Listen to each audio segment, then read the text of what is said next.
dire, il est au cœur d'un processus d'élaboration des réformes institutionnelles qui devraient idéalement conduire progressivement à une recréation, on pourrait dire ex nihilo, à partir de la seule raison, de la totalité de l'ordre social et des institutions.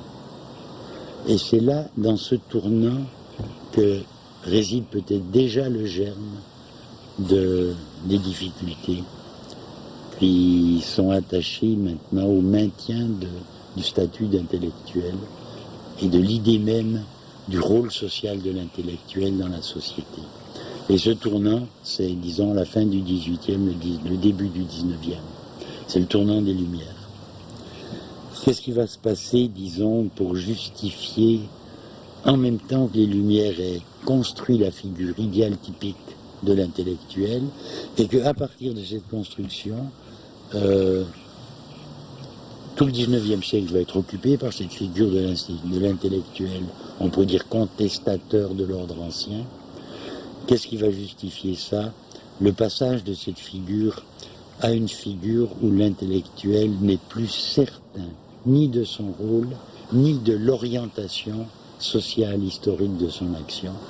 À mon sens, c'est, pour aller aussi très vite, le développement du capitalisme. Parce que d'un côté, le capitalisme est conforme aux idées des Lumières de la liberté. C'est l'application de la liberté dans le domaine de l'économie. Ce dont la philosophie des Lumières, ce que la philosophie des Lumières met en œuvre le plus systématiquement, c'est l'idée d'une émancipation de l'individu à l'égard de l'ordre ancien, disons, despotique. Que ce soit l'Église, ce soit les pouvoirs politiques, irrationnels, etc. Et donc, on va établir l'idée que le fondement de tout ordre social a sa racine essentielle dans une individualité humaine émancipée de l'ordre social. Et que c'est à partir de cet individu libéré qu'on va démocratiquement construire un ordre social idéal. Alors il se trouve que de fait, le domaine d'application de cette nouvelle idée de la dignité humaine, de son autonomie, on pourrait dire virtuellement absolue, et de sa participation directe à la constitution de l'ordre social à travers la pratique politique, va être dévié par l'existence du capitalisme. Parce que le capitalisme part de l'idée de la liberté individuelle, mais confondu avec l'usage de la propriété privée, c'est-à-dire d'une déresponsabilité de la propriété à l'égard de la permanence de la communauté et en particulier à l'égard des personnes qui, dans la transformation de la société en économie marchande, perdent non seulement un statut dans la société, le statut de serviteur, le statut de paysan, même le statut de serf, mais qui était une base reconnue de vivre et de survivre. Il y a une liquéfaction de ces attachements de la société traditionnelle au nom de la liberté, mais qui va aboutir à un refoulement du prolétariat dans une situation de précarité de vie absolue. Vous voyez ? Et donc là, on va assister à une nouvelle mutation, disons, de l'intellectuel libéral à l'intellectuel socialiste, qui va, au nom de la même idée de la liberté, attaquer directement, non pas l'ordre traditionnel, mais précisément l'ordre dynamique sur lequel se construit l'idée du futur. Il y a un retournement. Je ne sais pas si vous voyez, l'intellectuel dans la figure était, dans la validité du discours était tourné vers la critique du passé, va tout d'un coup se découvrir l'obligation d'agir dans la critique de ce qui est le plus dynamique dans la modernisation de la société. La modernisation économique, la modernisation technique qui est liée à la modernisation économique, la mondialisation scientifique. Pendant longtemps, pendant un siècle, le 19e siècle, un équilibre entre ces deux positions pourra se maintenir. C'est-à-dire qu'il apparaîtra que aux intellectuels, disons Marx, pour en faire la figure type de cette nouvelle génération d'intellectuels après les Lumières, il apparaîtra qu'il suffit de perfectionner la critique radicale des institutions passées et de la concrétiser par rapport à la situation réelle des gens pour rester dans la continuation des Lumières. C'est-à-dire il suffira de dire il ne s'agit pas seulement de revendiquer la liberté abstraite, mais la liberté concrète, ce qui veut dire la liberté qui dispose des moyens sociaux de s'exprimer. Hein, cette liberté, ça veut dire, par exemple, pour commencer, manger. Ça veut dire habiter quelque part.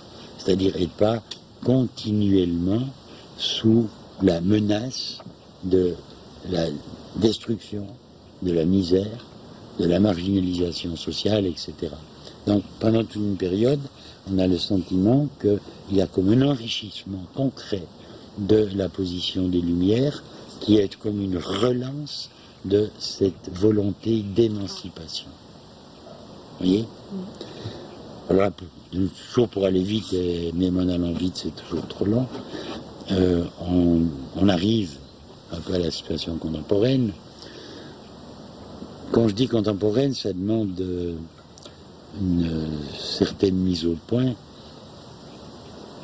La situation contemporaine, c'est celle qui devient massive, grosso modo, à partir après la Deuxième Guerre mondiale. Mais bien sûr qu'elle se prépare dès le milieu du XIXe siècle.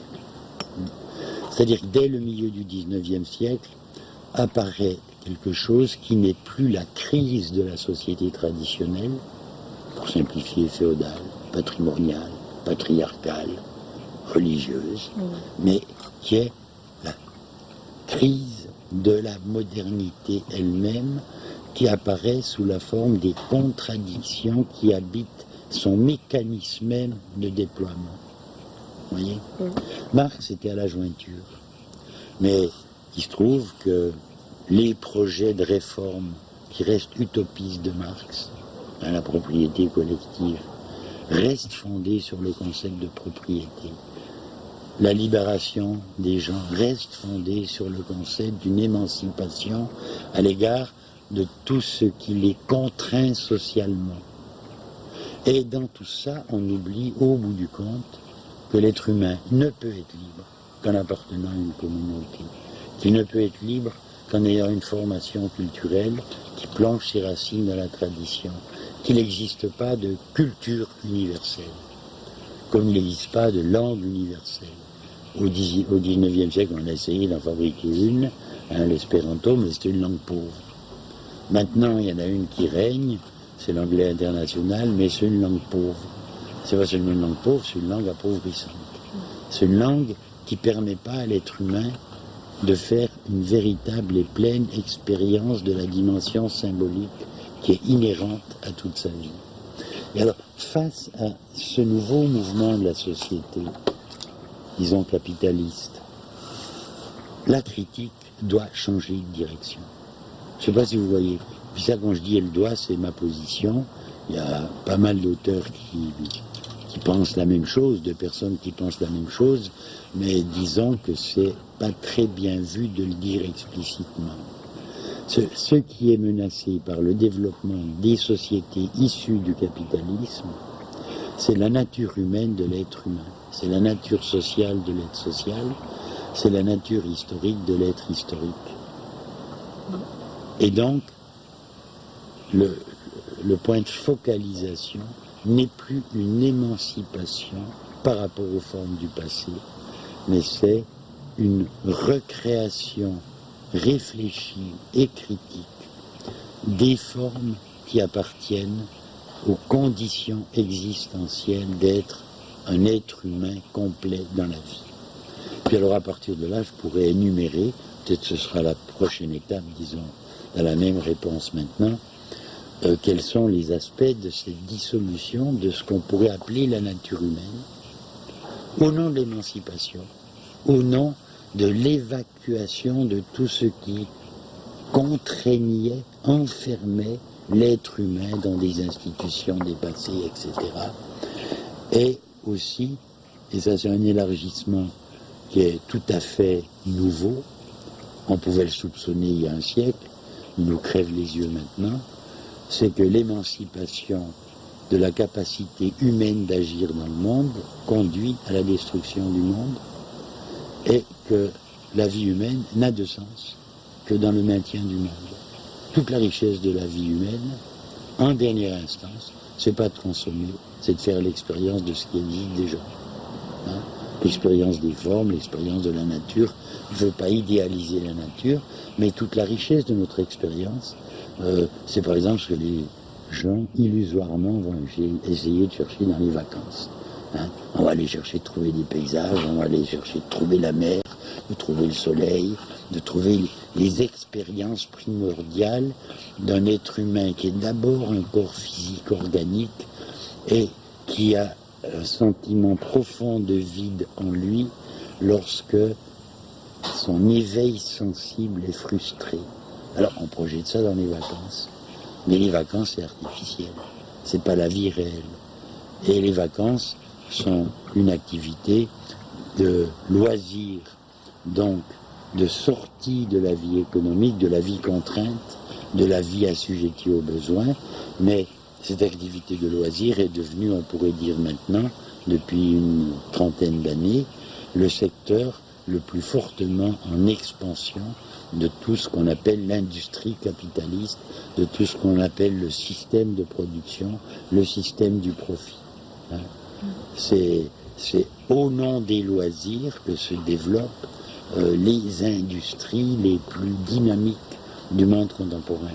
Alors là, il y a eu une rupture entre la dynamique moderne, y compris la modernité capitaliste et la modernité idéologique, et ce qui est en train de se passer, et c'est sur une certaine analyse, au moins minimale, de cette transformation, il me semble qu'il faut appuyer une réflexion sur ce qui arrive à la fonction de l'intellectuel et ce qui est apparemment son exclusion dans le monde contemporain, sa marginalisation. Alors pour me fixer maintenant sur les caractéristiques de cette nouvelle phase dans l'histoire de la modernité, à laquelle j'ai lié le concept d'intellectuel, qui s'est forgé à travers l'histoire. Puis, à ce sujet, je devrais peut-être encore dire une phrase qui éclairerait bien la position moyenne ou significative de l'intellectuel moderne.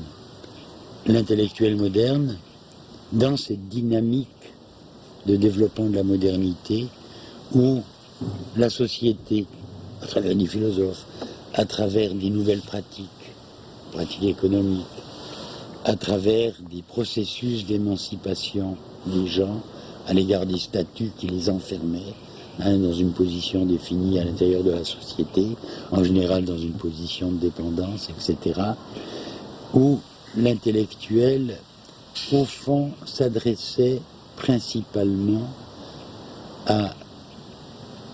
aux législateurs, c'est-à-dire se tourner vers le législateur pour éclairer son activité qui est plus particulière, plus contingente, qui n'est pas juste de l'ordre de la raison, mais qui est de l'ordre de la pratique, c'est-à-dire qui est une sorte d'art, de compromis, etc., mais pour éclairer le législateur dans son activité de transformation, de rénovation, de réforme de la société, sur la base d'un jugement global que les sociétés traditionnelles sont inacceptables.